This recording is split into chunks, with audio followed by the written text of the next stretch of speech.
I need to warm up. Can I ask you a question? Ask me some questions. Yeah. Okay. Name your... If you could have any superpowers, what would it be? What's the word? Teleporting. I'd be able to teleport. Why? Because I want to be able to go on holiday. I want to be able to see who I want to see without having to pay for flights and just quickly. That's same. Like, I literally always ask people this question because I just think, like, just imagine how much you'd save. You'd save so much. You'd be able to go anywhere in the world. Anywhere. Literally anywhere. Anywhere. Like, you could be in, like, some forest somewhere, and then you could go to, like, a beach somewhere. Exactly. Like, the imagination, maybe the range. The moon as well. I had a dream the other day that I was flying. Really? How cool is that? I've had one of those before. That's it. It was amazing. So, that's cool. Like, I searched up, because that's the thing, you do hear in life about, like, flying dreams. Mm-hmm. And I searched it up, and it basically said, this is one of the more common lucid dreams, the dreams that you can control. Mm-hmm. And I was flying next to skyscrapers, right? What? And, like, I was, like, quite low, like, let's say the skyscrapers are, like, this tall. Mm-hmm. Like, I was, like, here, and I was just hovering and floating, then I was going in between different buildings, then I was going high in the sky, then going really, really down, and I was like, wow, this is so cool. Right. And, like, I woke up, and I went to go, search it, like, what it meant and everything. Mm-hmm. And they were like, skyscraper mean high ideals, accomplishments, your things getting recognised. I was like, yes, my G. That's I love that. That's the dream that I kind of want to have. Exactly. So, I've been on cloud 9 since that. God, I'm jealous. I can't really remember my dreams. Mine are so random. Like, I think I got in an Uber with my friend, one dream.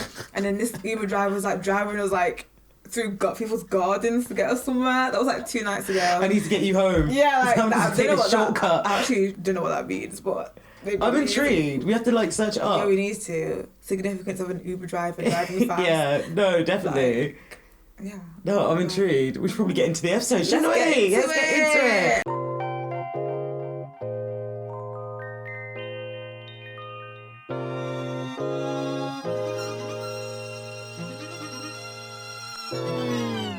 So welcome everyone, this is another episode of DM Talks, a podcast that hopes to assist well-being and promote healing, whether that be physically, mentally or spiritually. Ultimately, we just want to be seen in our entirety, and this podcast hopes to show listeners how multifaceted they are.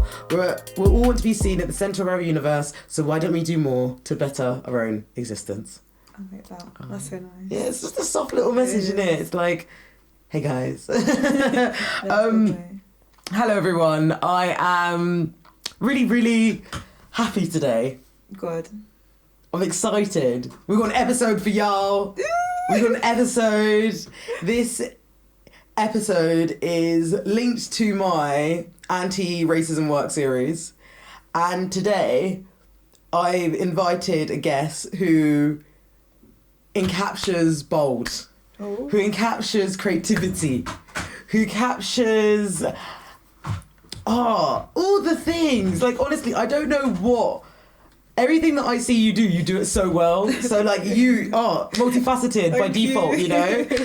But yeah, no, welcome to my home. Welcome to DM Talks. Thank you so much for inviting me. Hello. I'm happy to be here. I'm happy. Amazing. So, this is Feya for everyone. And why don't you introduce yourself to the listeners and say what you do and, just tell me about yourself. Hi, everyone. I'm Feya Mattis. So I'm currently studying fashion marketing at university, and I run a platform called Back in Fashion. Bop bop. Which helps to, which we focus on uplifting and supporting young black people in the North, young black creatives who are interested in the fashion industry or just being creative in general. That's what we do. Amazing. But, yeah. I remember going to one of your events. Mm-hmm. Where was it? In Northern Quarter? Yeah, you've been supporting that was a launch event. That was lit. That was lit. I remember it was so funny because I was like, it was when I was doing my dissertation, and you know those long library days every student has to face. And I could see my phone or like my iMessage popping off being like, oh yeah, black and fashion. I was like, okay, let me just put the laptop down. I'm going to go. I had such a sick night. Everyone was dancing. It was sick. Mm-hmm. It was amazing. No, that launch event was just like, it was lovely, like a party. Yeah. It was like a celebration. So, yeah. Oh, amazing. No, I'm really, really happy for you. Like, I think, when did we meet? Like maybe in first year or second. No, we must have. Where did we meet? You know what? To be fair, like I think I'd seen you about and stuff, but we'd properly met when I came to the Fashion Society because you ran the Fashion Society at uni. Yeah. And you had this massive networking event, and I remember that's when I got close with Nicole. Shout out Nicole. Yes, and Nicole. and then that's when I got to know you as well. Well, more anyway. Yeah, that's true actually. But it's cool. Yeah. I feel like it's nice as well because like we're both black women, right? We obviously have like similar experiences, but we come from very different environments. So like being able to talk to you on a level like, you know, it's just that whole like you get it. Do you know what I mean? Like you fucking get it. Absolutely. So like I just thought you were the best fit for this episode. So what have you done today? I've literally done some university work. Amazing. And that's it, really been on Twitter today. No, fair. Well, how was that? It was a lot. Twitter today was a lot. Yeah, it was a lot. You know, I honestly like I've deleted my Twitter. Like I've got, so basically I had a Twitter that I've had since I was a child. Well, not child, but since I was younger. But it had to go. Like if I want to excel in media and it's not a reflection of me in the present day, it just had to go. Has to go. Yeah, so I've got a new Twitter now, but I hardly use it. I don't know, Twitter is a space where it's like a massive echo chamber, isn't it? And like the voices are, there's no censorship as well, so the voices are just so much more louder and aggressive. Like, it's a lot. not even the voices, the fucking text, like it's just like... Yeah, because everyone's, you know, just typing their consciousness, their stream of consciousness, so it's all just like conflicting each other. Yeah. So you have like so many different opinions and stuff. But I just went on it today mostly just to like find some memes with some of my friends. Oh, yeah, of course. But then of course like best place for that. Honestly. But then like this Megan situation as well. Ooh. And everything that's happening with that. It's Oh just god. been, like, it's been heavy. No, we're definitely gonna have to like get into it for the decoding the messes. But yes, sir. For the first segment, we're going to introduce you to the Divine. Yay! And the Divine is where we nominate a good thing, shine a light on a good thing that we've seen, whether it's online or offline. And yeah, what would you like to nominate for the Divine? A good thing that I've seen online, on Twitter again, was a woman recommending to stop combing your hair and actually use a brush instead. And I normally just comb my hair. My hair's 4C, so it's a lot to comb through because it's quite thick. But yeah, so I brushed my hair for the first time like in the shower with conditioner, and it was nice. Amazing. Nice. I'm doing a hair treatment tonight and I'll actually use that tip. So thank you so much. Yeah, it's really good. Do it. Yeah, I've got like a massive paddle brush. Yeah, literally one of those. Oh, amazing. I think I've actually nominated this person before, but I don't care, I'm going to nominate her again. It's my podcast. I'm nominating Kelechi Okafor. Kelechi Okafor is a social commentator, a pole dancer, twerk innovator, podcaster, like... baby girl. She's just a baby girl, innit? And like, she's recently gone viral again for an IGTV video that she just did called Violence Isn't the Answer. I think it's called, Violence Isn't the Answer. Or Violence Is the Answer, or something like that. And basically, over the course of the past week or so, there's been a video circling around of this racist ranting on the tube, and he's saying like things like, "Oh, this whole racism stuff, all these black people stuff, it's really popular now at the moment," and he was spacing like very harmful rhetoric, like out loud, like on a tube in front of 3 black boys, and as the 3 black boys were getting off the train, one of them just slaps them, punches them sparked in the face. And basically, she made this video and she spoke about how when people say violence isn't the answer, that completely contradicts their complete history. Because it's like, okay, if violence is the answer, how come violence is the answer and then you get 10 marks with every... Sorry, I'm getting my words so mixed up. I don't know, I need to shaken up. No, I need to loosen up. I feel like I'm... You can get it. Not stress is the word. What's the word? Like, you know, when you just like wanna like tight. Yeah, we need to do a game. Yeah, let's do a game. I Spy with My Little Eye, something beginning with B. Burner Boy. Yeah, it was that. Okay, now you go. Okay, I Spy with My Little Eye, something beginning with D. D. Okay, door. Dick Candle. Dick Candle. No.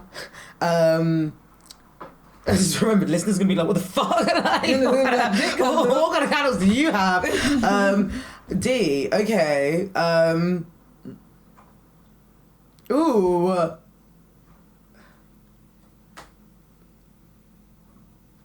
Oh, this is taking me a while. I'm normally really good at this game. Okay, you said D. D.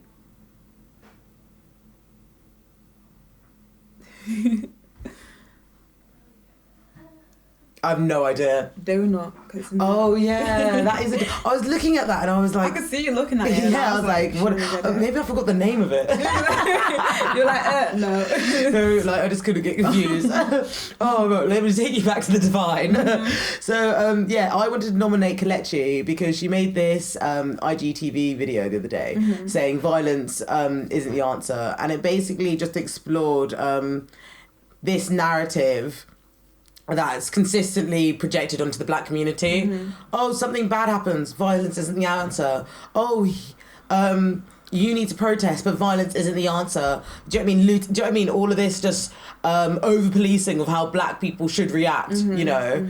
And I respect Kelechi so much because she's so unapologetic in the way that she talks about things. She's very direct with her facts, but it's always backed up with evidence. Do you know what I mean? Like, you cannot say that she doesn't know what she's talking about. Do you know what I mean? She's a real G out here. And I wanted to nominate her because in the video, when she was making her facts, she spoke about how can you say violence isn't the answer when you've met with violence throughout history? Like, whether that's going into occupying land that wasn't yours and enslaving thousands or raping, do you know what I mean?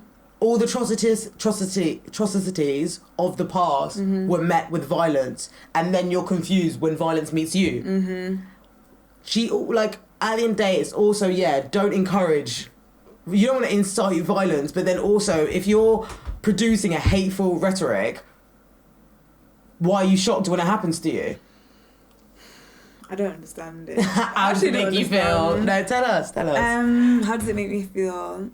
I think during lockdown especially, I was really, really angry and definitely triggered because I felt like it's just a cycle. It's definitely a vicious cycle, and black people always end up in the worst positions possible. We're always targeted, and it's like, okay, we get a lot of attention and then it dies down. So we saw a lot of people, you know, getting their GoFundMe targets reached, and we saw a lot of people signing petitions and, you know, emailing members of parliament. And the thing is, it's like, if you truly cared, it would be a consistent everyday thing.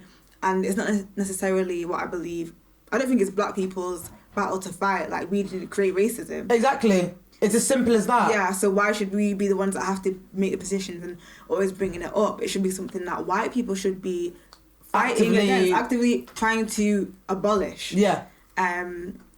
But yeah, it's like black people's job to have to highlight everything, and, you know, we get criticised for it. Yeah, no, I think this is actually a great opportunity to take it to the divine, because you said something about how these things are recycled. Basically, there's a thing called old age news, and it's like, I'm not the first person to say this. You know, like, it's this whole idea of, like, I'm talking about my black experience, you're talking about your black experience. We could not know each other, but it's a similar experience. It's racism.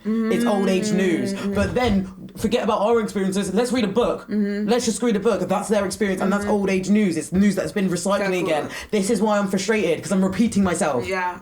And then it's like, oh, I need to learn, but you have so many resources to learn. And you're not even putting the effort to go find them. See, all of that literally is... Do you know what I mean?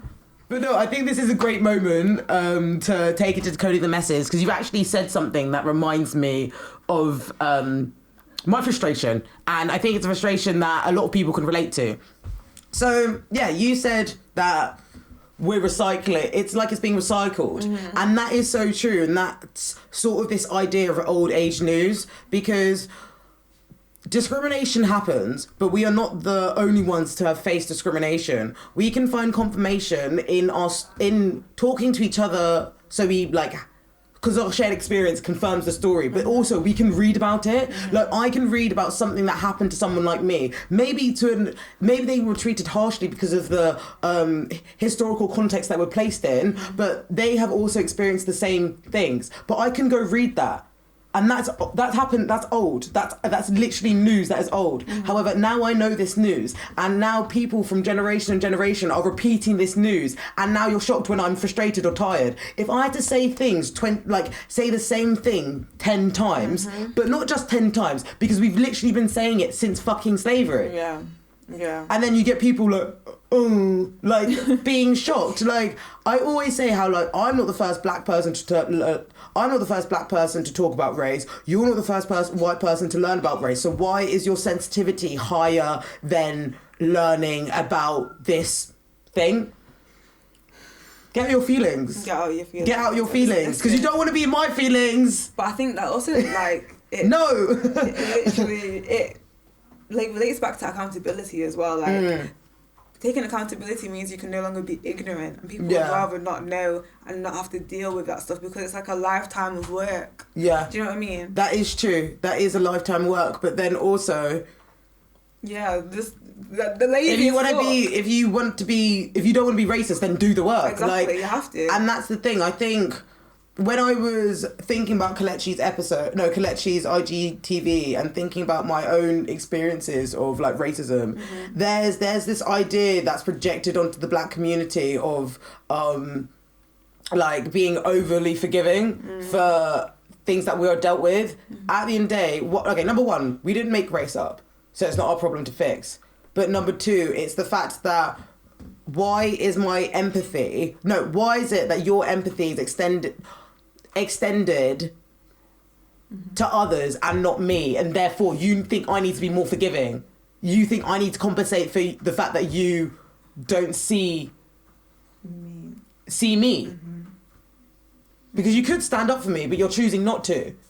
Yeah. You could see it from my perspective, but it's a choice at the end of the day. And I think that sort of shapes differently as you grow up, you know? Absolutely. And it's shown differently as well. So obviously when we're younger, you're not going to work as well. So it's in the work environment, it's the microaggressions, but also not being stood up for, and kind of having to defend yourself and going through certain situations that you wouldn't go through if you weren't a black person. Exactly. And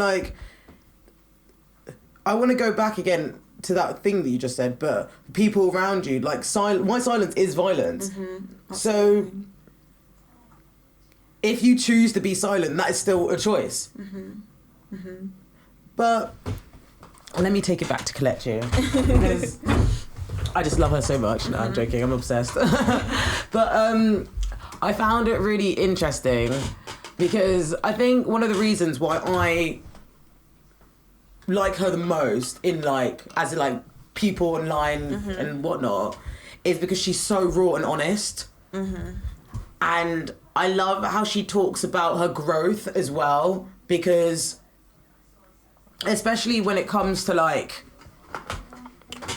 our experiences that we are met with, we want to react because we want to fight for ourselves, but also fighting for ourselves can be quite challenging.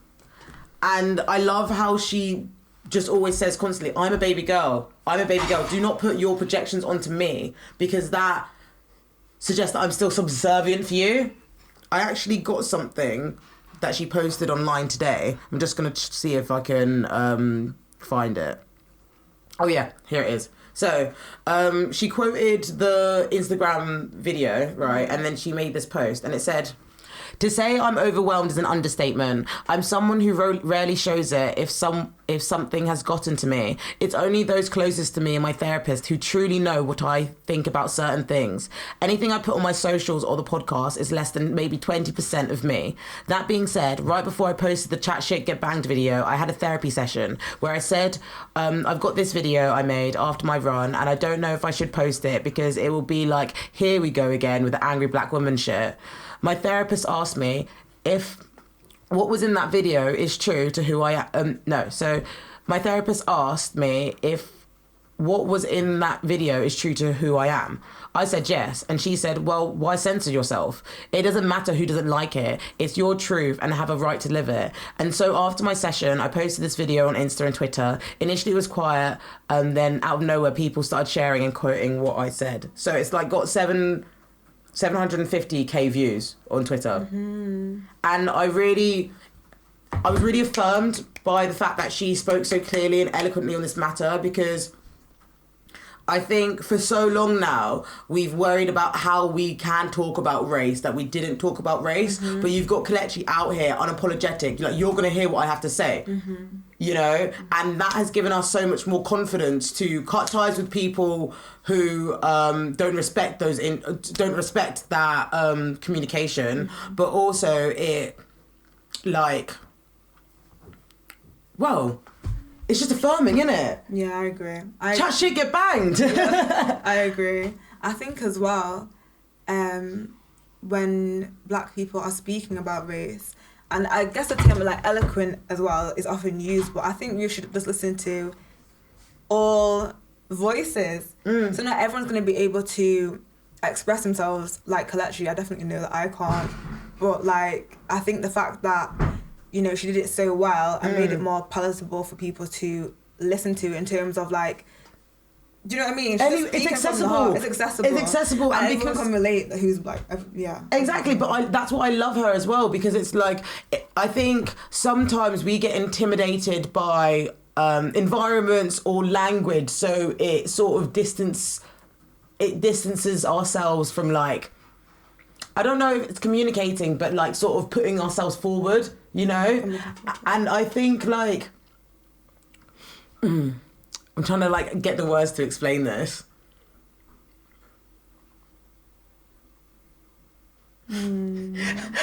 So, right. You got a lady like Kelechi. Mm-hmm. She uses accessible and relatable language so you feel like you can relate to her. Mm-hmm. And that means even having that sort of language that reflects your feelings, it gives you confirmation in self. You know you're not mad, you know? Mm-hmm. Like, I have been worried about saying the wrong thing or how I'm going to perceive across. As black women, we're always going to be, we've been conditioned and isolated to be perceived as angry. So reclaiming that is so fucking powerful. Yeah. Hence why I'm so sort of passionate about this theme of episode. Yeah, absolutely.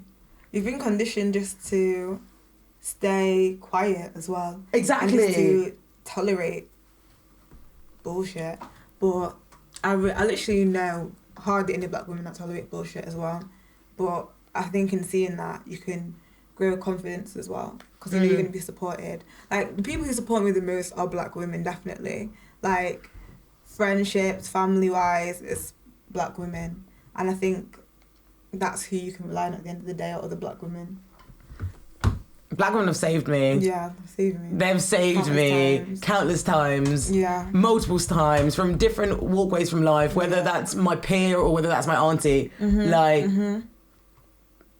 Where would you be without, obviously we are black women ourselves, but without that kind of black women love and support, I don't know, my life would be definitely different. That resilience as well. Yeah.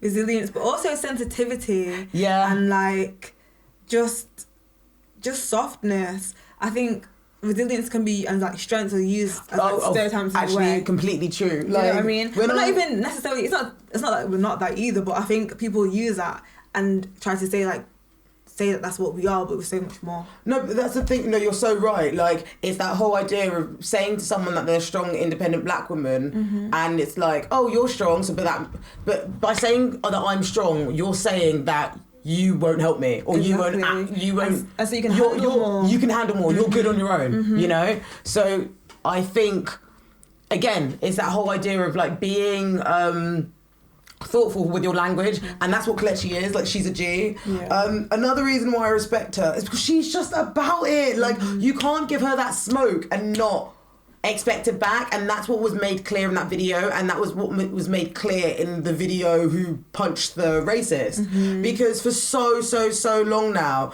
like, we've had to shrink ourselves, like, to accustom to this environment that wasn't rewarding of us, and well, it's not healthy. It's not, like, it's assimilation. So we've had to, like, assimilate, or we've been told to assimilate to the UK society, and, you know, we're seen as others, we're seen as aliens, and that's how we're always going to be viewed in their eyes, because even though, let's say, I'm third generation British, I'm black at the end of the day, so I don't belong in the UK. And yeah, I don't know, it's just never good enough for white people, but of course they're racist, so it is what it is. I don't give a fuck. It's mad, because it's like, if I look at myself now and I look at the protests, and I've like been really reflecting on, well, my experiences, everybody has, you know, and it's weird because I was faced with a lot of extremity, like, growing up. Meaning, like, I just always saw things at opposite ends of the spectrum, innit? Like, I'm not just black, but I'm South Sudanese, you know, newest country in 2011. So it's not even like, so even the current political state is so distorted by the like government. Do you know what I mean? It's not like had the time to fully rehabilitate, and every time it has been able to rehabilitate, there's been internal violences which has broke out into civil war, which distanced itself. So I was talking to my friend actually the other day, and she said this thing, and I thought it was really helpful. She said it's like the more intersectionality you have, the more awareness you have. So even growing up in Windsor, which is a different extreme, it's not like I was just growing up in any ordinary small town. I was growing up in a town that reached fucking like monarchy and English values and traditional values at that. Like, it's weird because I've already always faced with such extremity. I used to be very defeatist when I was younger, so like I would be very blunt in the way I talk. I'd be very dismissive, because it's like I don't need to just be confirmed by what I see around me, but I can be confirmed by the old age news that I've read. So it made me very defensive and protective as I was like growing up. Yeah, I was similar. What was like? Well, I mean, this episode, I want to call it "You Picked the Wrong One." It might change. I'm not too sure, depending how it went. But how was, I guess, navigating those spaces in school? It was difficult, I think, because it's never like, for me, it's never been a situation where like me and my family are the only black people kind of in our lives. Like I have family in Huddersfield, family in Birmingham. We have a lot of family friends within Manchester. Like we went to church, a black church. Yeah. And so when I was younger in primary school and stuff, everything was fine. When I entered high school and we moved to Sale, which is a predominantly white area, like white middle class area. I went to a grammar school, white middle class experience, and that's when I think my perception of myself changed. And so, you know, compliments my parents would give me, I kind of was like, that's what they have to tell me, because they're my parents. But I think I really began to like question myself and like the colour of my skin, and I started to like, it was a weird relationship. Like, I didn't necessarily hate myself, but I just was very wary that I was black, and it really played negatively on my mental health. You know, I was like, you know, people said racist things to me, and I just used to brush it off. But like, the rage inside of me was definitely there. And like, as you said, you were dismissive and kind of very blunt. That's how I became to like my family, and I wanted to kind of please my friends. As mad as it sounds, like a bunch of like, do you know what I mean? I wanted to kind of please them because I knew that like in terms of like looks wise and whatnot, I wasn't desired, I wasn't desirable. You know, I wasn't necessarily praised or anything.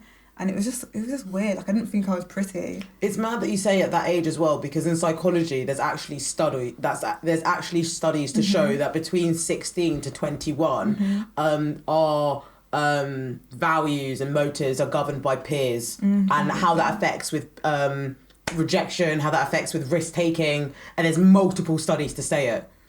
I can actually relate to that. Honestly, it's weird. Like I was talking to friends, and I think that's another reason why I'm so I like psychology, and I think I've been used it to understand my life and understand the consequences of, or not the consequences, but the impacts of intersections / institutions on my life. You know, because I was similar. I was quite blunt when I was. No, I was always an energetic child, innit? Like I've always been an energetic child. I've never been able to hide my feelings, like at all. Like not at all. Like you see my energy in it. Like I'm I'm a force. And I was a upbeat child. I was a happy child, but my mum always used to say to me, like, Sarah, like if someone gives you nonsense, like you give them nonsense. Like you let them know that you're not the one, right? So I've always, I guess, like been aware of that energy. Do you know what I mean? Like just at that force, you know? But I think when I was younger, and because of like, you know, code switching, being the only black person in a white environment, you do tend to like, well, I tend to like assimilate a lot, just sort of go with the flow, go to their standard just because no one was going to fight for me, innit? No one was going to support me. Like, would everybody want to do the thing that I want to do, that I suggested? Probably not. So like, I just went with it. Yeah. And it's weird because of that, it made me find genuine interest, but also when I was alone, I was like a different person, you know? And then I went to boarding school and everything like heightened, like completely. It's funny because, well, no, it's not funny at all. But because of that experience being so like traumatic and so like you couldn't escape, innit? Like I was in school every day, like people had to get it, or it was kill or be killed in boarding school. Do you know what I mean? So my behaviour changed, and I think that's one thing that I want to learn or discover and explore in this podcast, but in myself, is this difference between anger and rage, and using discernment to help you stand up for yourself, but also show love to yourself by doing it. Because one thing that was evident in the video and was evident in our conversation is the fact that we still want to appeal to whiteness in like conforming or adapting our behaviour, even though we've done by. It's like, oh, that person just punched me in the face. Oh no, they didn't mean it. It wasn't their intention.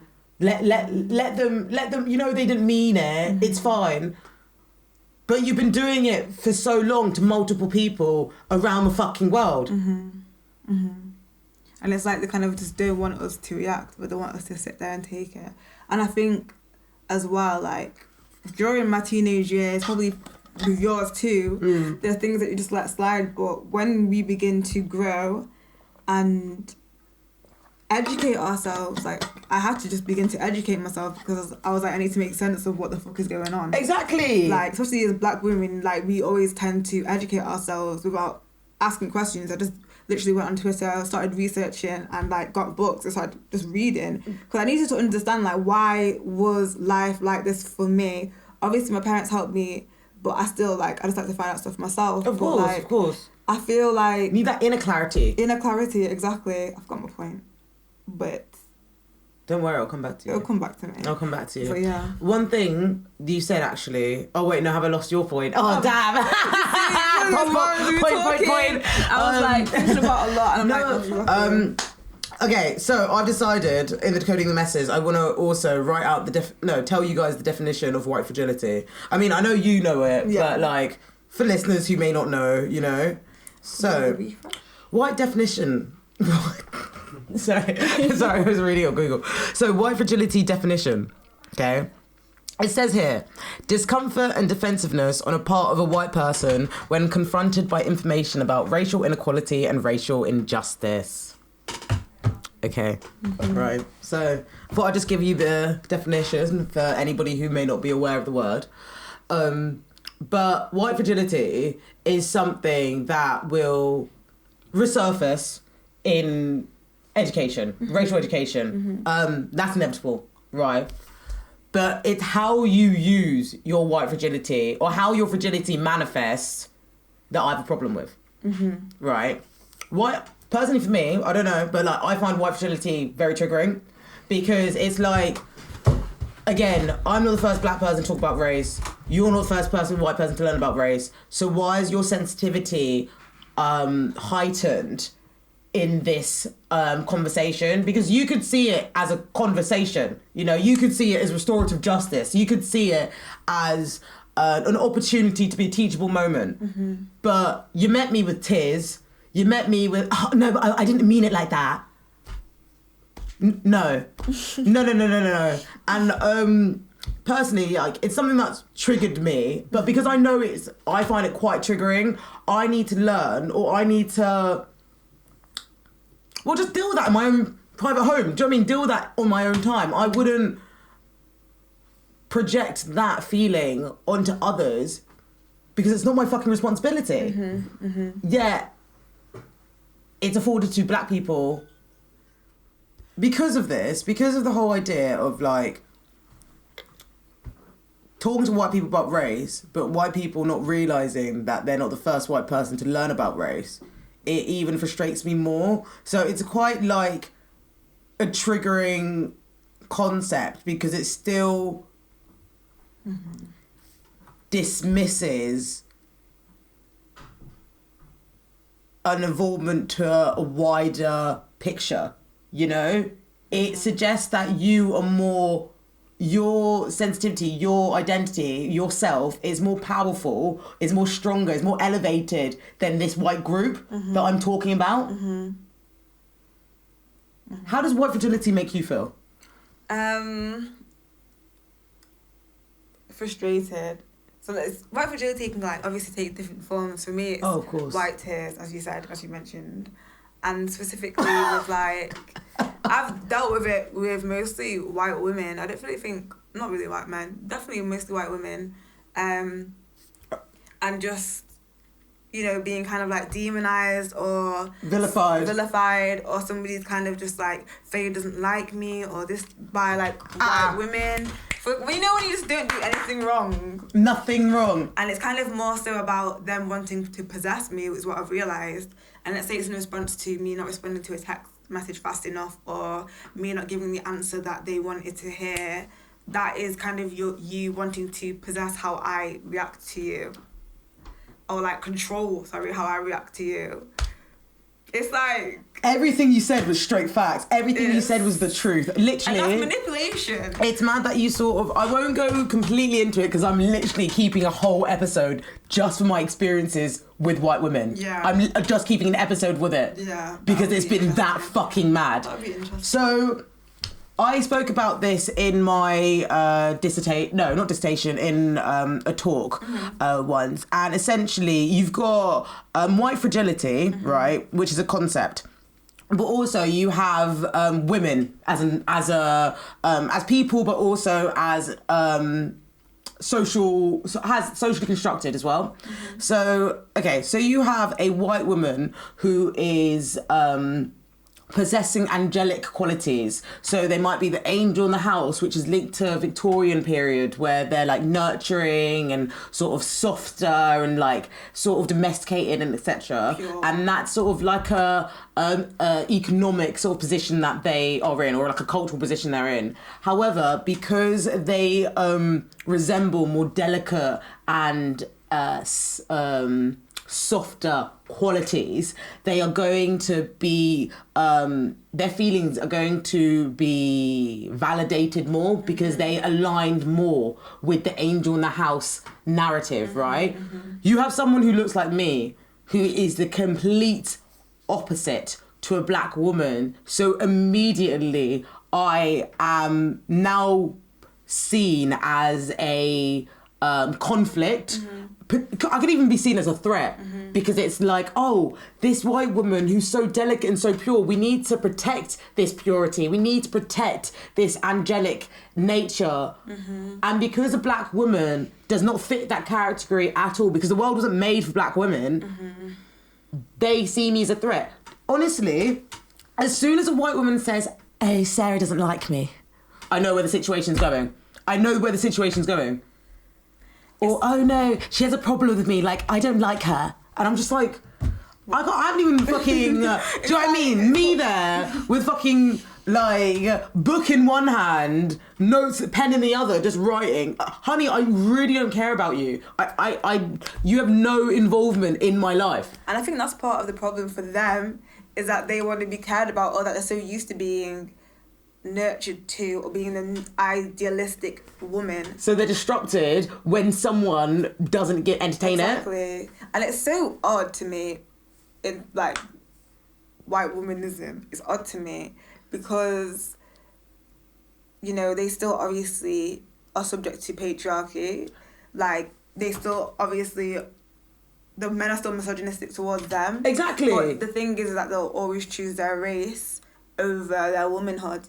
And I think that's what I've read in Bell Hooks, is Anti-Woman. I literally was about to quote her. Yeah, they will always pick that aspect of their white race over their womanhood. But that's how they measure equality. They measure white, like, in this aspect, like, white women are measuring their equality with the same status to men. So because they experience, because obviously patriarchy is there, and they don't have, so patriarchy is theirs. There's the power, right? There's a power that's been taken away from them. However, in race relations, the power is still there because they are more identified with white. Yeah. And that is, Bell Hooks also said the same, compared the narrative to black men. Yeah. She said that black men, to them, their equality is to the white man. Because they are men, patriarchy isn't the power. They're all navigating men's spaces. However, because it's racialized, they are going to be put less than, you know? Yeah. And so, because then you see a woman who has the patriarchy, who is also navigating in a world that has the patriarchy, now you reject or challenge the black woman because that's what your perceived potential or want to be equals are doing. Exactly. And because they still strive, they have to unlearn that want and that bias, like a lot of, and they don't want to unlearn it basically. Like, that's why we're still where we're at today.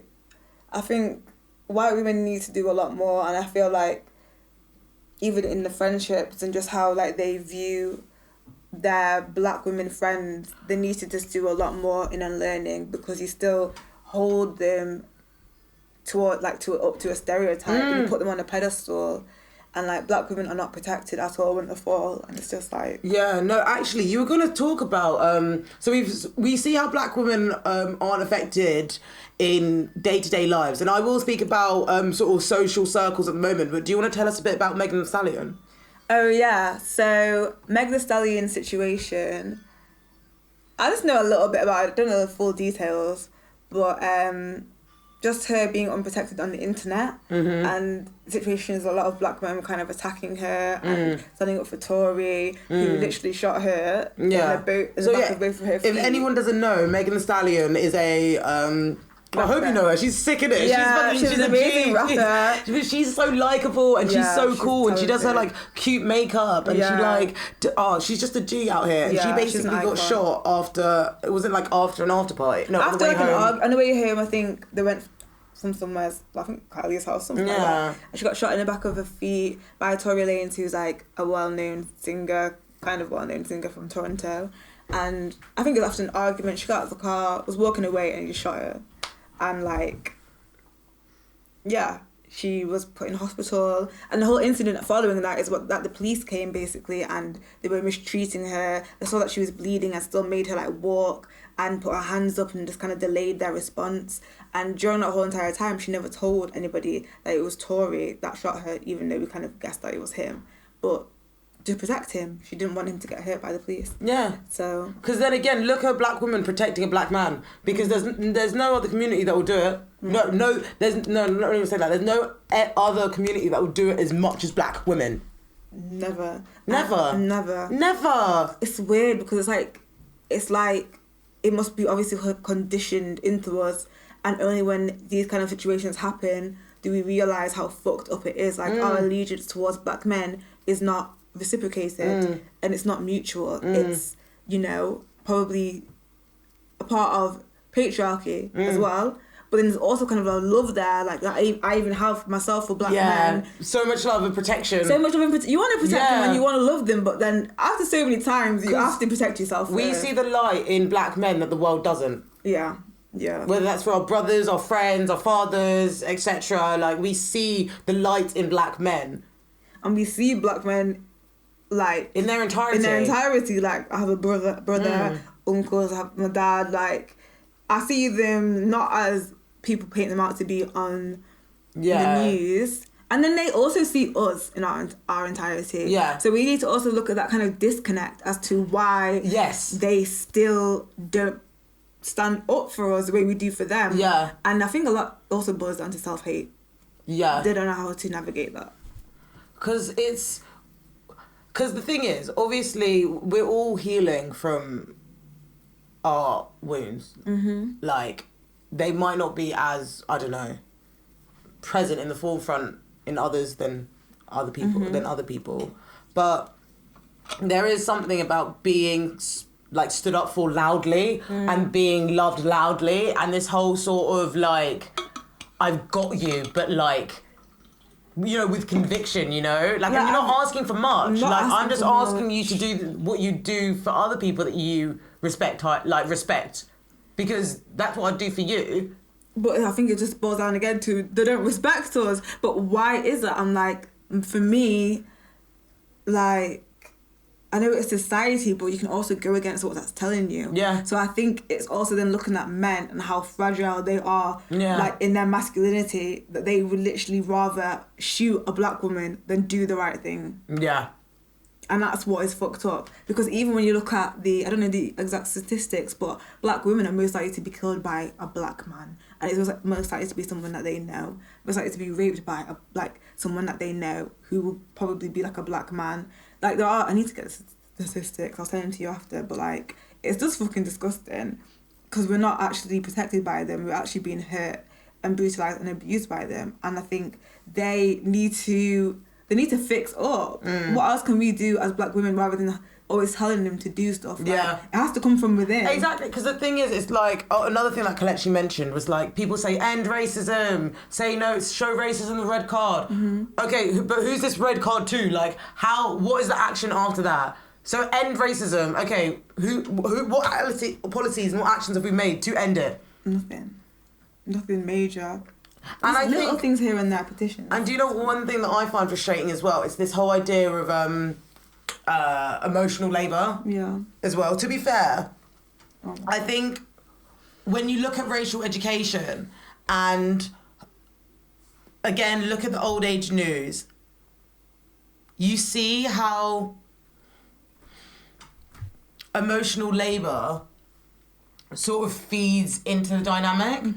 Just because if I'm repeating an action all the time, right, and that action used to benefit me, let's say I'm a black woman in the 80s and fucking jobs are like, my jobs opportunity is going to be more limited than it is in the 2020s, you know?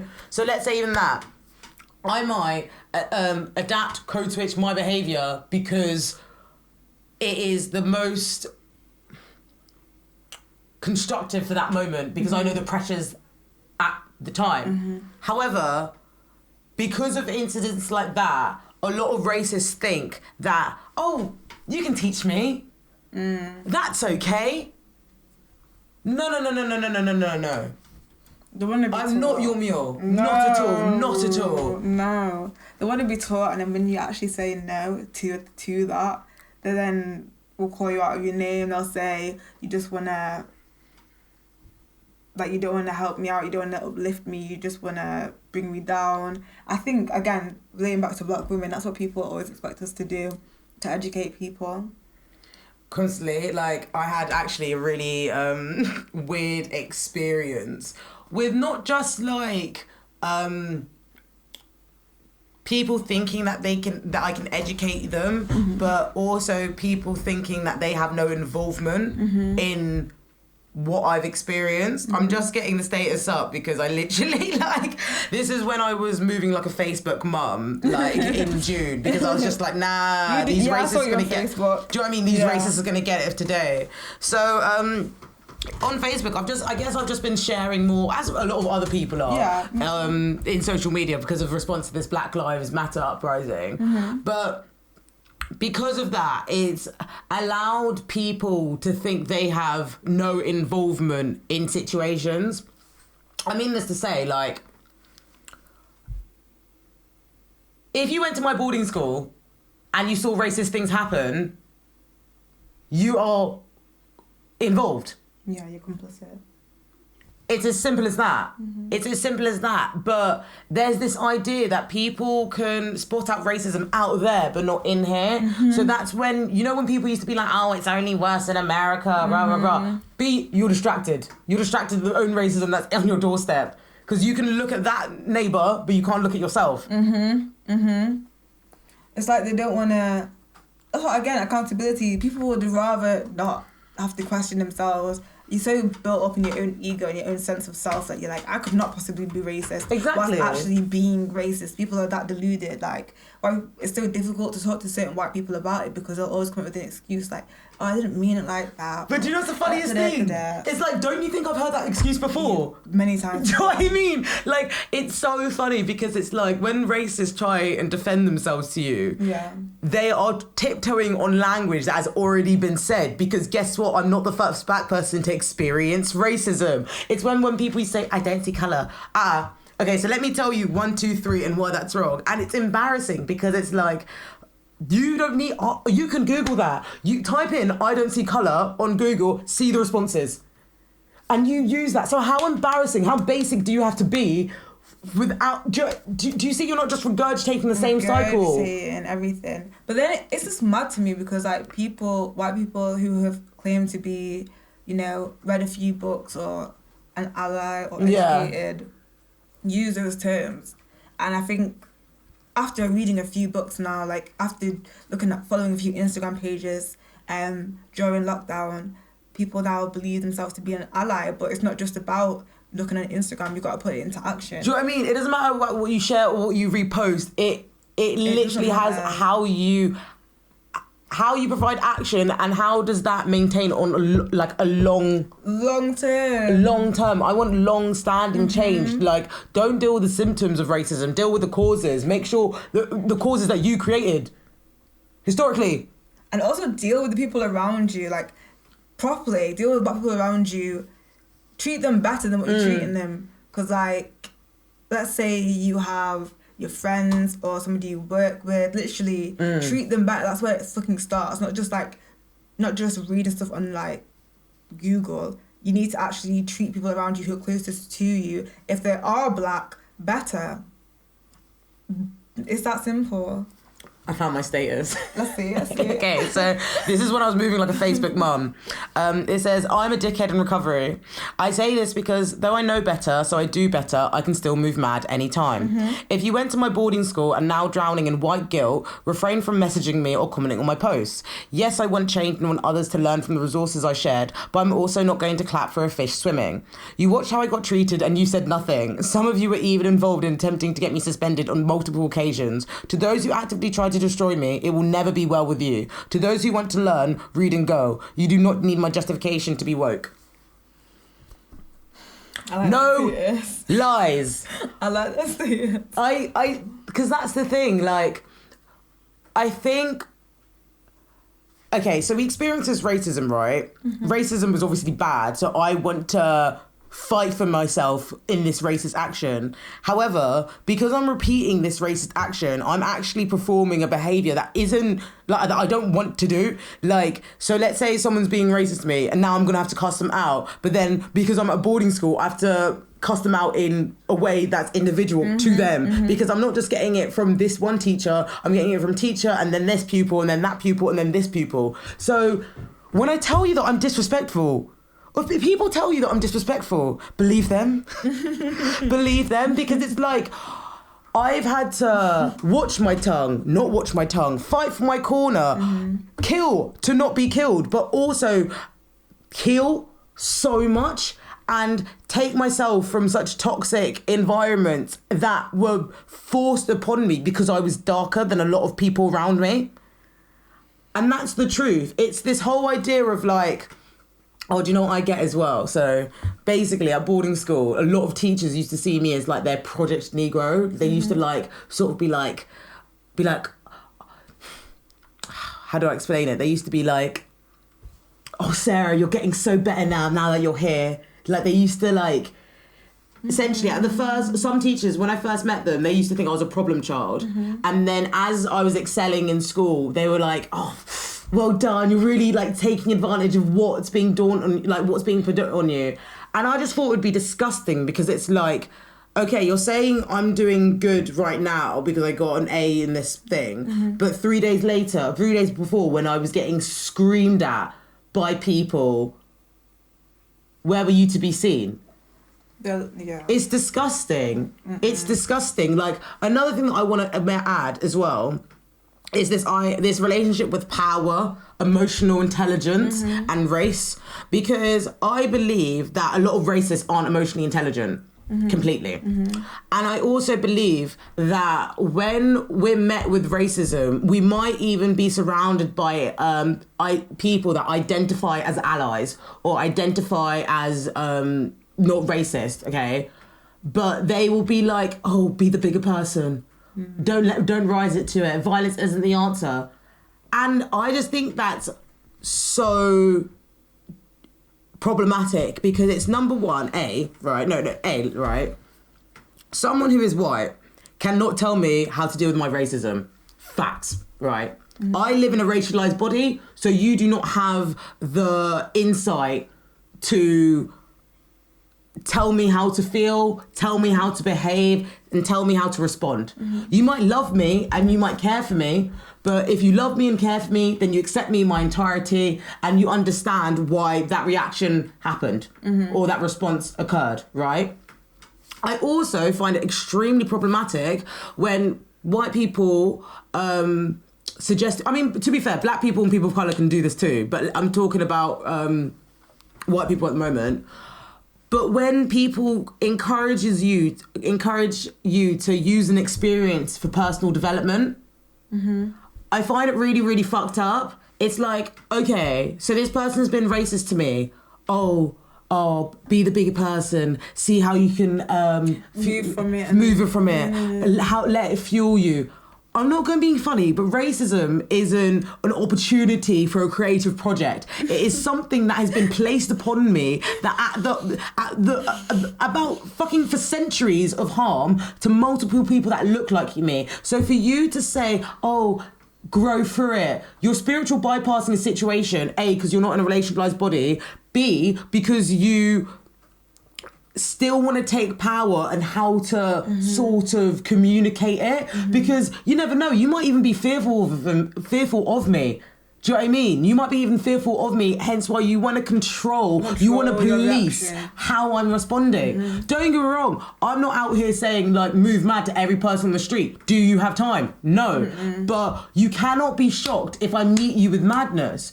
You need to either respect the madness or leave.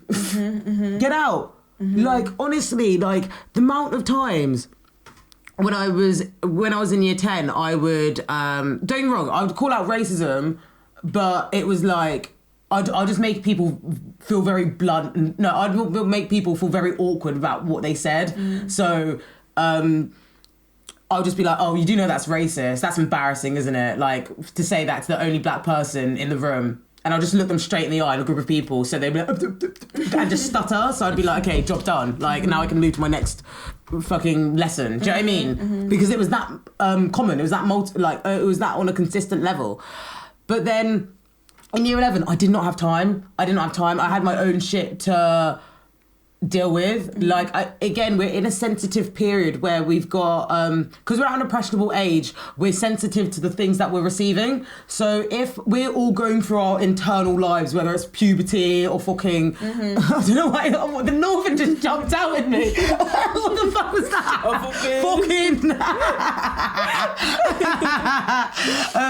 But because, sorry, I can't remember. Where was I? What was I saying? You're basically saying... Why is my mind just going so blank? It's so funny. It's because you're in the fucking... Sounds like me. Because I was in an environment which was harsh consistently. Yeah. I had to meet them with the harshness to get them to go away, and it's frustrating because it's like, in that aspect, it was like a self-fulfilling prophecy, because it was like, oh, they see this black girl as aggressive, and then by year 11 I was aggressive, because it was like, oh, if you think I'm aggressive, let me show you the aggression so I can show you to step away. However, I'm still repeating a behaviour that isn't aligning with my best good, because don't get me wrong, the person still needed to be cussed out, but equally so, I need to deal with the feelings of frustration, the headache, the body tension, all of that on my own. So there needs to be a level of discernment there where I choose not to absorb the feelings of the person who's projecting their toxic views onto me. And I think that's so hard to even conceptualize as a fucking 16-year-old. I was about to say, how can you think like that? As a teenager, as a child, you're not aware. No. You can choose your battles better. You're not aware that you react out of emotion. Like, humans are not rational. Yeah. We're gonna act out of emotion. We have to like teach ourselves what we want to like judge between. Like discernment. We have to. As we grow older, we pick and choose basically. Yeah. But yeah, I completely agree. And it's also a lot that we are the ones that have to pick and choose, whilst white people are able to just say whatever the fuck they want to say. Yeah. And then we have to be like, is it worth rising up to? Is it not? Do you know what I mean? They have the privilege as well of seeing as an isolated incident. They have the privilege of seeing, oh, this is just one experience that I had with a black girl. It might have not been personal because it was my experience, but honey, it was racial. I'm black. Like, she just happened to be black, but because they give you like a PSA before, they're kind of just like, oh yeah, by the way, I'm not trying to be racist, but can I ask you this question? And you're just like, you just literally like... If you have to say, I'm not racist, but you, sir, are a racist, like... If you have to say I'm anything but, if I said right now I'm a homophobic but I'm homophobic, it does not matter. You cannot say those three words just to compensate for the derogatory thing that you're about to say.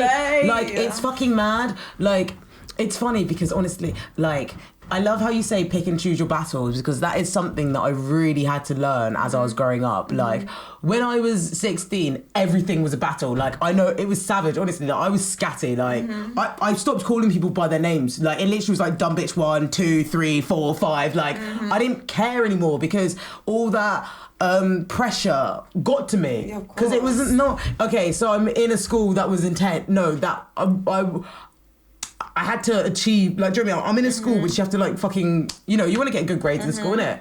And then being black, navigating racist teachers, like, it got a lot. So everything was a battle. So when I came to uni, I was like, attitude, anger, it needs to be checked. It needs to be because I know what that mouth can do. I know what that mouth can do. Yeah. So I need to take that back because I know better, so I do better, and I stand by it. But in that process, it actually it was a hard process to learn because I, in my past experience, I had been defensive, completely warranted, but I'd been defensive. I wanted to take that everything that was related to that for defensive away. So whether that was anger, whether that was standing up for myself, or I would stand up for myself, but, like, you know, when you call things out on the spot and you don't let people know how they fucking tested you. I removed that element of my life because to me, it was so, I don't know what the word is, but it was so mixed in with the rage and the anger that I felt at boarding school. So when I came to university, I was like, oh, wait, anger, no. I checked the anger, I checked what I guess I determined my ego to be, yeah? And then came to uni. Am I not still black? Yeah. Am I not still black? It doesn't matter how you police your mind, you're still going to be black. And that was such a bitter pill to swallow. Like, I find it, well, I'm repeating myself again, but, like, I wanted to lose all the characteristics or mannerisms that I associated with that period of my life because I thought it was bad character. I thought it was in a reaction to the horrible things I experienced at boarding school. So I wanted to release all of that. I wanted to take it all away. When I came to uni, I was like, yeah, new uni, new me, I'm going to live my life. But regardless of what I did, I was still treated like a black woman. Because that's what we are. Yeah. And it doesn't matter. I find it quite interesting because you say that, like, you had to kind of, like, you acted more so out of rage, and my defense was definitely going, like, more into myself. Yeah. Like, really internal. So when I had to kind of, like, really dig deep and try to heal. Yeah. It was, like, a lot of internal work because I just internalized everything. I took everything really personally. So when I came to university, it was more like, okay, Feya, start to kind of set boundaries. Yeah. And I've only really learned, like, really recently learned how to do that, like, literally throughout lockdown. Set boundaries, speak when you're uncomfortable or when someone's, like, upset you. Because I'm just so used to just being like, okay, I'm just... And it just sits heavily on my chest. And... Yeah, I just find that really interesting. But again, like, these are emotions and things that we have to go through as black people that white people don't have to go through because of racism, because of the colour of our skin. And we have to go through our 20s now unlearning that, or go through our life unlearning that trauma, whereas that's something that they don't have to do. And I think that, like, it's just sad. It's sad. It's sad because it shows you that regardless of what you do, racism is existing with black women. Like, I've decided to bring these two stories up because I think it just showcases how racism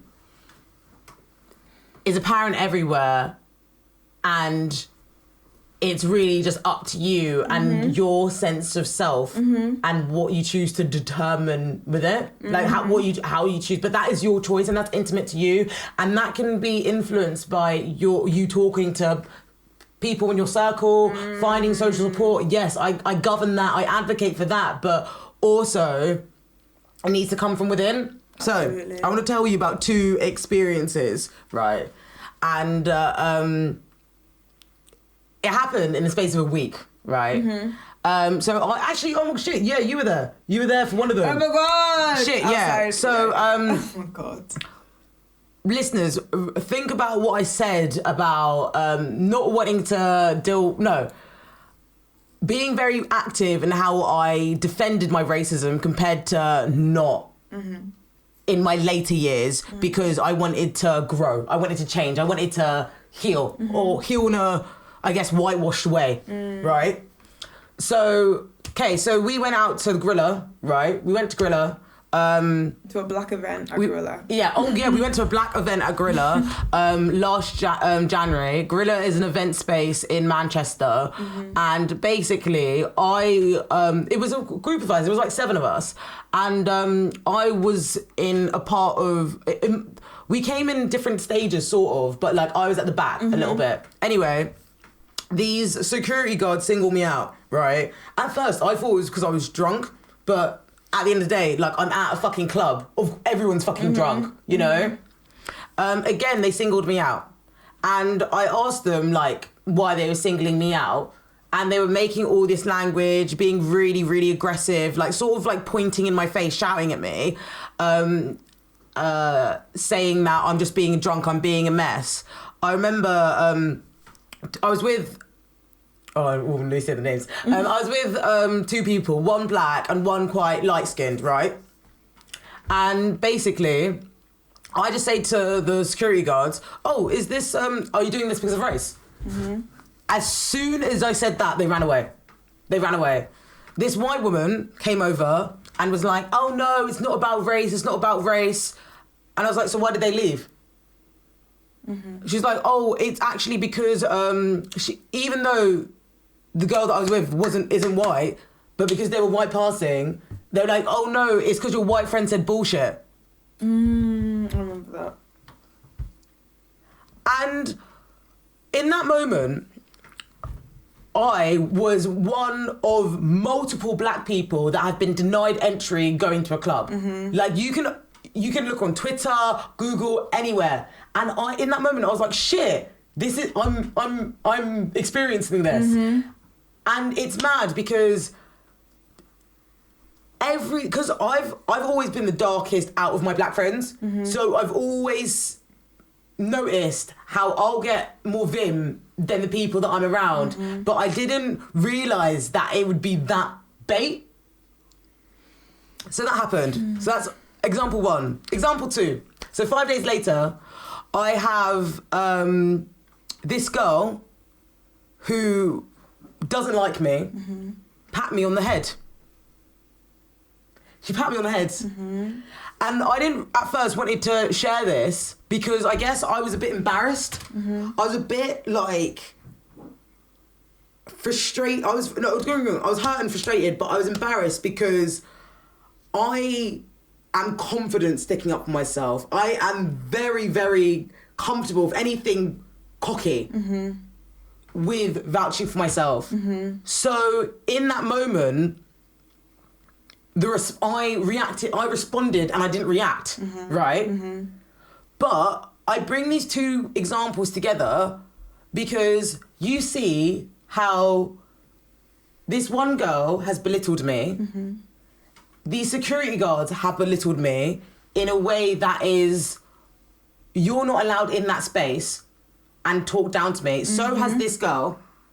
And it was the same thing, but it happened at different times. And it just showed me, regardless of what you do, you're going to be black regardless. It doesn't matter if the bouncers were intentionally seeing me out because I was dark-skinned. Yeah. Compared to the girl who didn't like me. Because no matter how much they may lie to themselves and say it wasn't racist, it was personal. They wouldn't do it to anybody else. But what's the common denominator? Am I not black, whether you're intentional or not? So regardless of your own input, your own perception in your mind, you can see that... Okay, let me ask you some yes and no questions, right? Let me break it down this way. If you push me right now, am I black? Yep. If you accidentally bump into me, am I black? Yep. If I go to another country and someone, doesn't let me use their car, am I black? So do you see that intention doesn't mean fuck all? It means nothing because I will always live in a racialized body. Therefore, racism is always present. And this is why people cannot be shocked when black people of colour, meet them with anger, frustration, violence even. Because that was consistently projected onto us. And this is not me saying that everyone should go be out here moving mad, but this is me saying that, well, to my black folks, is using discernment because we need, right? But then to the non-black people, it's me saying you need to respect it because there has been times where I've decided to be the bigger person, aka uni. There has been times where I've decided to move fucking mad, aka boarding school. But I'm still black regardless. So I need to make sure that my comfort, myself, my justice is satisfied for me. And you need to be aware. Anyone external to me needs to be aware that they shouldn't pick me for this battle of race and mental gymnastics and white fragility that's mixed with confusion and conflict because I won't meet them there because I don't have time for it. I've been in this simulation before. I agree completely. I agree completely. I just went on a bit of a tangent. I don't know what else to say. No, I agree completely. I think it's just, as you said, it's like one black person might react one way, but you really don't know how anybody else is going to react because we're not a monolith. Like, because we all have our own thoughts and feelings and experiences. Exactly. And that are completely different to each other. So you can't just vouch and think, I can say this to my black friend and I can say this to another black person and therefore I should be able to get away with it because my group of black friends said it's fine. And like, that's not how life fucking works at the end of the day. Like, but the most disrespected person is a black woman in these situations. Malcolm X said it. Malcolm X said it and he knew it. Like, it's not a lie. I think, yeah, it's just always showing that we are not respected by anyone but really ourselves. But yeah, it's crazy. The Magician. I actually picked that card out because I was debating whether to talk about those experiences and I was like, I need a quick yes or no, and that card means yes. Ooh. So like I spoke about it. So lucky for you, DM listeners. That's it. I know, it's super cute. Excited for tarot? I'm ready, I'm excited. So, to finish on decoding the messes, if a black person tells you something is racist, it is racist. They live in a racialized body, therefore they can encounter racism whenever it occurs. Whether you intend for it to be racist or whether you don't intend it to be racist, they still live in a racialized body. So guess what? It is racist. And they don't have the privilege of being ambiguous. They don't have the privilege of switching it on and off. They don't have the privilege of having that form of their identity concealable because the skin is apparent when you first see someone. So that is my little message on racialized bodies. Thank you guys. No, I appreciate that because it's something that I feel really motivated by because at the end of the day, I'm out here, doing a wellbeing podcast. I love personal development. I want to grow. But when people suggest that my racism can fuel that growth, especially when it's suggested by a white person, No. You picked the wrong one to talk to. This is the next part of the segment, which is Tarot Talks. And this is where I give a tarot reading for my guest. I am sitting here with a tiger's eye dowsing pendulum, which is just beautiful. Look at how gorgeous that is. And for this episode, we want to look into emotional intelligence. We've spoken about external pressure, rage, anger, etc. So, to spirit, to the universe, what kind of things are you wanting to ask today? How do we as black women go about healing from trauma, either in the past or present? How do we find peace within ourselves? Amazing. I love that. Okay, I'm just shuffling these cards. So, trying to think, is there anything else that I want to ask? Ooh, card just popped out. Hello. Oh. Hello. Okay, amazing. Right, so we've got the Five of Pentacles. So I'm going to discuss about it for a little bit, and then we'll talk about how it's in relation to your question. All right. So the Five of... Oh, no, sorry, not the Five of Pentacles. The Five of Wands, right? So I'll let you look into the card. When we look at the number 5, right, it's to do with conflict. It's to do with a competing of energy. And that's evident with the Five of Wands, because wands are representative of our motivation, of our drive, of our sort of deeds, you know. They're sort of like, it's represented, it's governed by the element of fire. So it's very it's energy focused. It's how spirit is manifesting and how that manifestation in spirit is coming into the physical realm, you know. And when you see the Five of Wands, you see different individuals at first.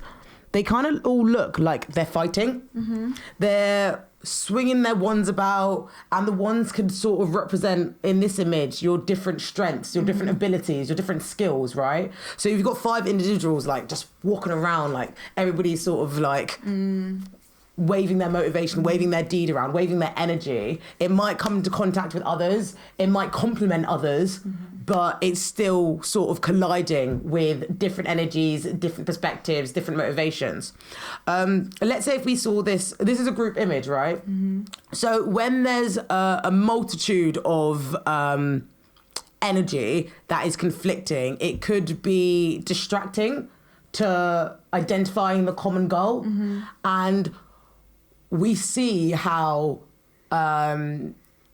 intersectional differences can limit or lessen work ethic, right? But with the Five of Pentacles, it also... It's not necessarily complete conflict, because there is... if individuals are aware of the overarching goal in the Five of Wands, they will be able to use and cultivate that energy to help them accomplish their goal, right? I say this because in my other deck, you've got 5 wands, and then you've got 1 wand in the middle, and the wand might... So yeah, it could be conflict, it could be disagreements, because that wand's in the middle. It's that wand separating the two energies. It's meeting in the middle, sort of identifying that, because there's middle ground, that could also be a foundational place to grow from. What do you see when you see the card? I see, 5 men, and I see that one on the end. I guess it's kind of like the one you said, the one in the middle. It's like they're all trying to connect in a way. Yeah. Like, here's one. So I feel like it's like, as you said, the 5 different aspects of my strengths in a way. Like what I like to do, my hobbies. Your skills, skills. Yeah. Yeah, and they kind of come together to try to like... try to come together, basically, trying to utilise them all at once, I guess. So I just picked out another card for clarification, and it's called the Page of Swords. I'm actually going to put these 2 cards here, because I think now I sort of understand the reading a bit more. So with the Page of Swords, it's a court card, and a court card represents a personality that you may have mastered in life. The Page of Swords... So swords is to do with your mental realm, right? Swords is to do with all your thoughts, your opinions, your beliefs, how you how you strategize, how you put power in communication and use your mental intellect to govern the world that you live in, you know? And because the page is the youngest out of the family of the court cards, the page is youthful energy. They are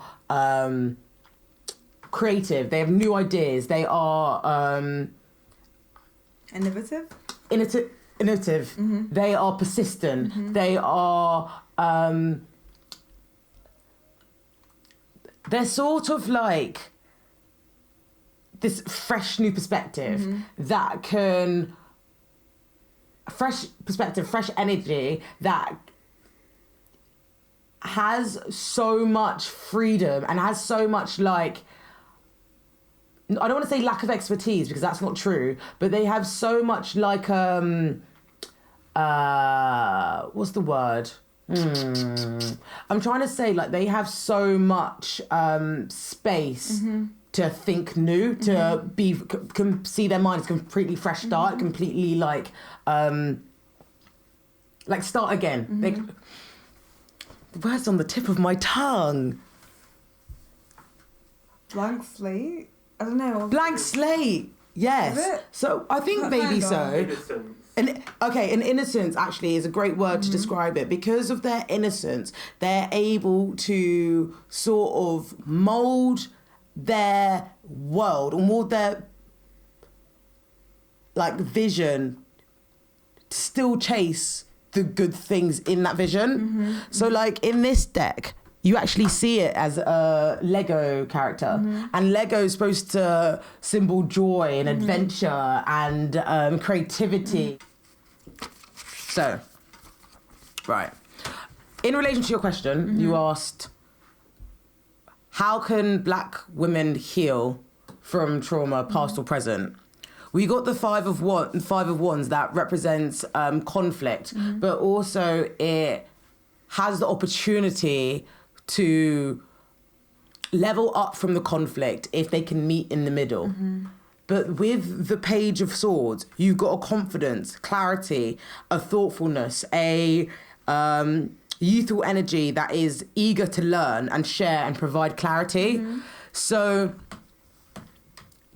in response to your question, encouraging Black women to heal, it's taking the important information, taking what is so most significant to us to confirm the power that we have in ourselves, because the Five of Wands has a power struggle. And if you're Black women, we are faced with, because we have no power, we're constantly at the bottom of that struggle. We're at the bottom of that resource conflict or that resource hoarding. But with the Page of Swords, it's using your wits and using your intellect to take what you can from a situation. It's weird though, because even as I'm talking, I'm like thinking about if someone's met with me with madness, I have such motivation to meet them there. However, if we look at the Page of Swords reversed, it's manipulative, it's gossipy, it's counterproductive. Me cussing someone out isn't going to make me feel better. It might do in that moment, but I still have to take those feelings and those experiences, those physical sensations of being cussed out with me when I go to bed. So managing that, finding the importance of yourself and do you know what actually? I think the Page of Swords, because we've got some air energy and we've got some fire energy, it's sort of heightening this fuel in our hearts and in our minds, but in our souls, because with the Page of Swords, they're using their intellect in a calculated way, but it's never to put people down whilst they're getting up. In the Five of Wands, you see that conflict. So it's like, okay, fuck it. Like, I'm going to look out for me because this is the conflict that is present. But the Page of Swords sees the conflict, observe the conflict, but moves accordingly. You know, they move with, oh, I see your conflict. No, there's conflict present, but I see you. You know, it's like you might not think you're doing wrong, but my team might be messing around with all their skills and motivation and having all of this disagreements in place, but I see you. I'm choosing not to absorb the fire energy of the wands, but use my mental intellect to change my perspective and use the clarity of said situation to strategize the environments that I go around. Because the thing is, with your mental realm, it's very personal to you. Like, even me doing this podcast, like, with you, that whatever you're absorbing in your mind, you can only say to me. I can never know. You could be like, nah, not for me. But no, you don't have that. You have a conceivability in your mind. But we need to also encourage ourselves to have a positive and adaptive relationship with our mind, because when we do, we can leave the external at the external and create that distance. You know what? Again, sorry, I came back around. Page of Swords. We talk about power. We talk about communication. Swords is putting in boundaries. Swords. No, because this is literally my life. Swords is putting in boundaries. This is literally my life. Mad. This is mad. This is literally my life. I'm not even kidding. Like, when I tell you what's happened, you'll be like, what the fuck? Like, this is literally my life. I love tarot. That's literally my life. Boundaries. Yeah. What do you think from that reading? It's my life. Like, that's accurate as fuck. It's just funny because it's like, well, not funny, but I love how intuitive nudges guide you. You know what? Help explain. Yeah. I'm drawn to pull another card. Yeah. I'm drawn to it. Okay, no, I'm doing it. I'm getting too excited. Okay.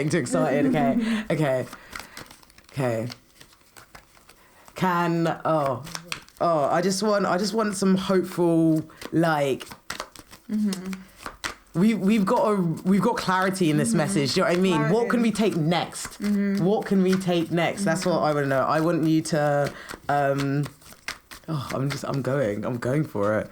Okay. Take a card. Me? Take a card anywhere from the deck. This one's appealing to me. Yeah, let's go. Again. Mad. I just wanted to get your card to like sort of confirm everything. So this is another, I'll put this card over here. So that card is also number 5. It's 5 of Swords. So you've got 5 of Wands and you've got 5 of Swords. So it's like your spirit fighting your mind and finding the balance. Because the Page of Swords takes the important issues from the conflict and use it to better themselves. The 5 of Swords is actually represented in like 3 figures. I'll show you the card, but it also says just the stages. And even though you see this guy's winning with his mental intellect, what has he done to win? Not every time someone's winning, it's not every winner is a good winner. You know, not every success story is good. You know, sometimes sometimes people hurt people to get to what they are. Exactly, and it's taking the important issues to strengthen your clarity, your peace of mind, so you can navigate the world. Because all of this conflicting energy that surrounds us, that's present within our lives as Black women, can drain us. So we have to take the important issues from said confliction, because it's not gonna.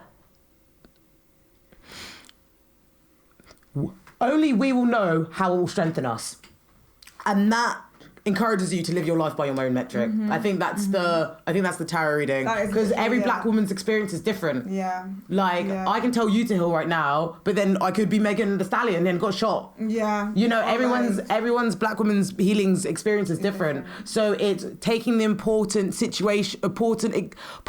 lessons and the clarity from the confliction of the experience that surrounds you, because you probably have at one point been the middle person. You've probably had to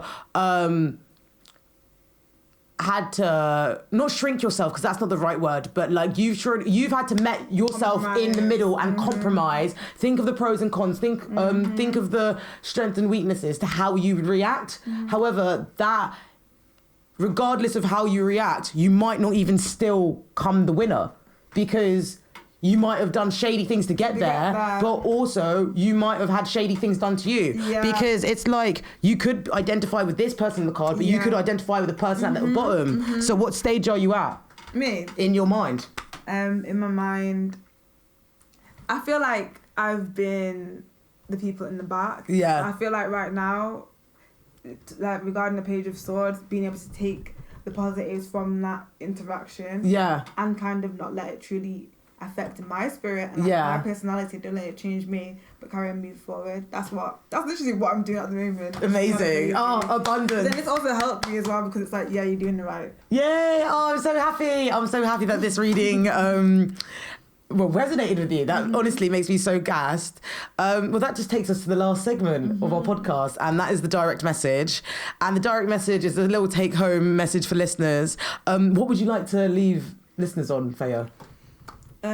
Respect black women, and black women take time out to heal, and just take time out to heal, and self-care is important. Beautiful. Love that. Very needed, very necessary. My message for DM Talk listeners today is, not everyone has your range, but that should never be your misfortune. Again, I like that one. I like that one. I know, I was working on it. Because it's true. Because it's just like, I could deal with the conflict that's outside of me, but then also, I think if someone's racist, they lack emotional intelligence. I think that's just a given. So why am I fighting or putting myself in an environment where I'm already met with someone who's not meeting me halfway? Do you know what I mean? Like, if someone's giving me a third and I'm there at 50%, if someone's giving me 30% and I'm there at 50, I need to retract that shit back. I need to track that shit back. So not everybody has your range. That might be sad sometimes, but honestly, we move. It should never be your misfortune. No. Amazing. Well, we came to a beautiful episode. I really enjoyed this. I really enjoyed it was so releasing. I knew it would be, but like now it's gone. I'm like, oh wow. So before I even say that, you've been a great guest. Thank you. You've been great. I've really enjoyed talking to you. And I'm sure the listeners would love you. I love you too. Thank you. Please, can you let listeners know about where they can find you, your socials, Black and Fashion, like all of that. So you can find me at BRATLANICE, BRATLANICE on Instagram, and then Black in Fashion is Black in Fashion UK on Instagram, and that's where we post the most. So yeah, sick, amazing. Oh no, thank you, Feya. I've been your host, Sarah DM. You can find the podcast on Spotify, YouTube. Find us on our Instagram, which is dm.talks. And yeah, I've had a great episode. And yeah, thanks for listening. Sarah. Thank you for inviting me. Thank you. And everybody listen to this. But yeah, it's been fabulous. I'll leave you at that. Bye, everyone. Bye.